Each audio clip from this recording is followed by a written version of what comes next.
Politics may be divisive in the United States, but not when it comes to dealing with Russia, Iran, and North Korea. On this vote, the yeas are 419, the nays are 3.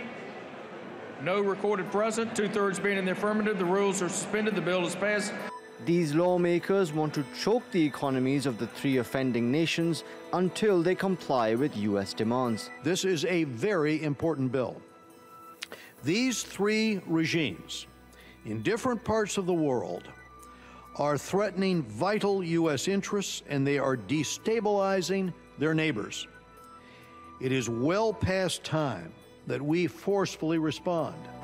Angered by the proposed restrictions, Russia is promising a painful response. Iran has also threatened reciprocal action. The Islamic Republic will react against the new constitutional movement. Our parliament will certainly respond if the U.S. Congress makes a decision.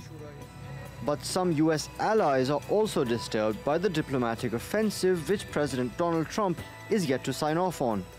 They fear the proposed sanctions could hurt their economies as well. The European Union says several oil and gas projects involving BP, Shell, and Eni are at risk. Many railway, shipping, mining, and services companies may also be hit.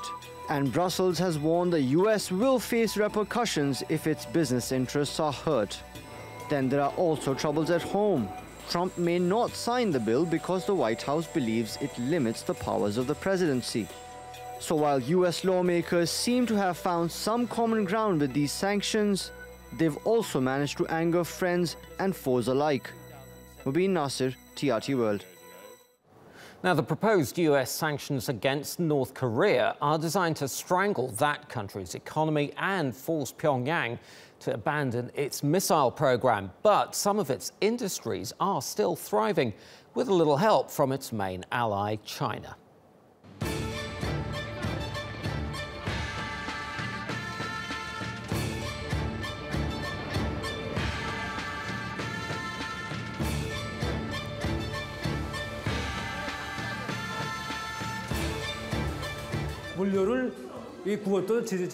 It is basically the supply of iron that is affected by sanctions. So our great president built a plant in the 1960s that can produce the raw material under any sanctions racket. So although we face shortages, our complex has not really been affected by the sanctions racket by the US imperialists.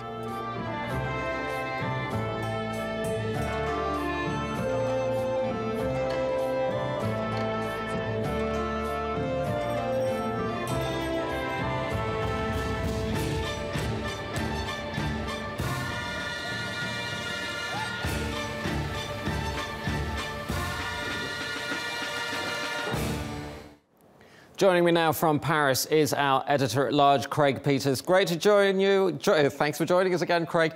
Let's start with Russia. Let's unpack some of this. Some of the European companies that could be affected by this include Shell, Eni, BP, big oil companies in Europe. How are they likely to react if these sanctions go through?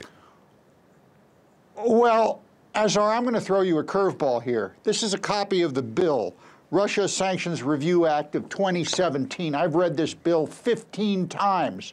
There is no mention of any corporation in this sanction bill. It is directed specifically against certain persons and the property of them and additional persons and their property. That's the wording. There's not one mention of a Russian corporation, a bank, or another financial institution, all of whom continue to conduct business with the US and the EU.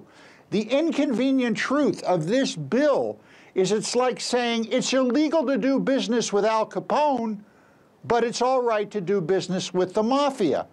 And tomorrow, in front of the US Senate, Bill Browder, former head of Hermitage Capital and the power behind the Magnitsky Act, is going to tell the United States Congress in testimony that there are 10,000 people in Russia who are uniquely connected to Putin and to whom Putin has given impunity to.